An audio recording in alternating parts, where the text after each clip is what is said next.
بسم اللہ الرحمن الرحیم۔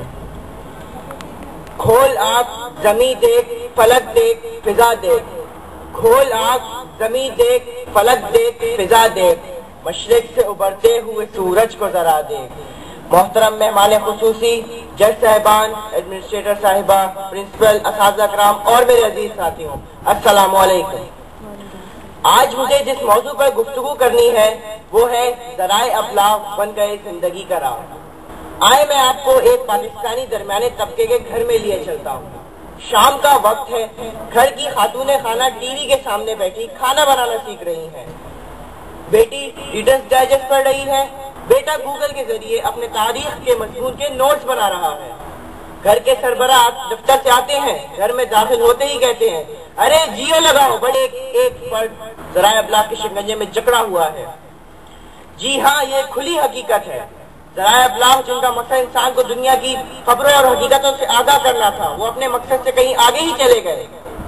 جیسے اس سے انسان ترقی کرتا گیا اور ٹیکنالوجی کی ایجاد ہوتی رہی، بجائے اس کے کہ انسان ان سے فائدہ اٹھاتا، ان کا محتاج بن گیا۔ اے انسان، یہ تو نے کیا کیا؟ آج اگر ہم اپنے ارد گرد ایک گہری نظر ڈالیں تو ہمیں احساس ہوگا کہ ہماری زندگی کے ہر چھوٹے بڑے فیصلے کی بنیاد یہ ذرائع ابلاغ بن گئے ہیں۔ یہ ذرائع ابلاغ ہمارے دلوں اور دماغوں پر راج کرنے لگے ہیں۔ ریڈیو، اخبار، رسالے، ٹی وی اور اب یہ کمپیوٹر اور انٹرنیٹ ہمارے دلوں اور دماغوں پر پھر سے راج کرنے لگے۔ اپنی غفلت کی اگر یہی حالت قائم رہی، اپنی غفلت کی اگر یہی حالت قائم رہی، آئیں گے غسال کابل سے، کفن جاپان سے۔ ان ذرائع کی وجہ سے جہاں ان کی فراوانی ہوئی ہے اور ہر کسی کے لیے ریسرچ کرنا آسان اور سستا ہوا ہے، وہیں اس سے بہرا روی بھی پیدا ہوتی ہے۔ لیکن ٹھہریے، آگے بڑھنے سے پہلے میں اسٹیج پہ بیٹھے تو میزبانوں سے پوچھتا ہوں، کیا جو انہوں نے احادیث کے اور اقوال پیش کیے ہیں، تو کیا انہوں نے انٹرنیٹ کا استعمال نہیں کیا؟ کیا ذرائع ابلاغ ان کی زندگی میں نہیں آئے؟ ایسی باتیں جو انسان کو ایک خاص عمر میں پتہ چلنی چاہیے، اس عمر سے کہیں پہلے پتہ چل جاتی ہیں۔ کچے ذہنوں میں ایسی باتیں بٹھا دی جاتی ہیں جو اپنے ان میں نگوش چھوڑ جاتی ہیں۔ انسان نہ دنیا کا رہا ہے اور نہ دین کا۔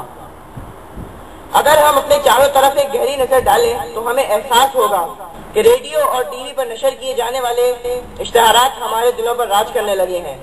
جہاں ایک طرف ہر موبائل کمپنی ہمیں ساری رات باتیں کرنے کی ترغیب دیتی نظر آتی ہے، تو دوسری جانب شیمپو کے اشتہارات بالوں سے زیادہ دل کی تسکین کا ذریعہ بنتے ہیں۔ لوگ شیمپو کو کم، اداکارہ کو زیادہ دیکھتے ہیں۔ کیا یہ حقیقت نہیں؟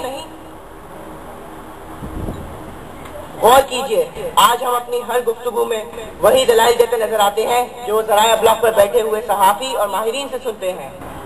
اب تو حالت یہ ہو گئی ہے کہ ہر عام آدمی آئین اور سیاسی معاملات پر اپنی رائے دیتا نظر آتا ہے۔ حالات خراب ہوں، گھر سے باہر نکلنا ہو یا صبح بچوں کو اسکول بھیجنے کا معاملہ ہو، ہم ذرائع ابلاغ کی طرف ہی بڑھتے ہیں۔ ارے میرے وہ دوست جو مجھ سے اختلاف کرتے ہیں، میں ان سے پوچھتا ہوں، کیا ان میں سے کسی ایک کا گھر بھی ایسا ہے جہاں اخبار نہ آتا ہو؟ ان میں سے کوئی ایک بھی ایسا ہے جو ٹی وی نہ دیکھتا ہو؟ ان میں سے کوئی ایک بھی ایسا ہے جو اپنے کام کے لیے انٹرنیٹ کا استعمال نہ کرتا ہو؟ نہیں، بالکل نہیں۔ اب آپ سوچ رہے ہوں گے کہ ہم تو کمپیوٹر استعمال کرتے نہیں، لیکن شاید آپ کو پتا ہو کہ موبائل بھی ایک کمپیوٹر کی طرح کا ہے، اور موبائل تو آپ سبھی استعمال کرتے ہوں گے۔ میرے بعد آ کر کچھ ساتھی اپنے الفاظ کا جادو چگانے کی پوری کوشش کریں گے اور آپ کے سامنے حقائق کو توڑ مڑوڑ کر پیش کریں گے، مگر آپ تو جانتے ہیں کہ سچ کو آنچ نہیں ہوتی۔ ناز ہے طاقت گفتار پر انسانوں کو، ناز ہے طاقت گفتار پر انسانوں کو، بات کرنے کا طریقہ نہیں نادانوں کو۔ آخر میں بس یہی کہنا چاہوں گا کہ ذرائع ابلاغ ہماری زندگی کا راگ اور چال چلن بن گئے ہیں۔ شکریہ۔ جزاک اللہ عمار۔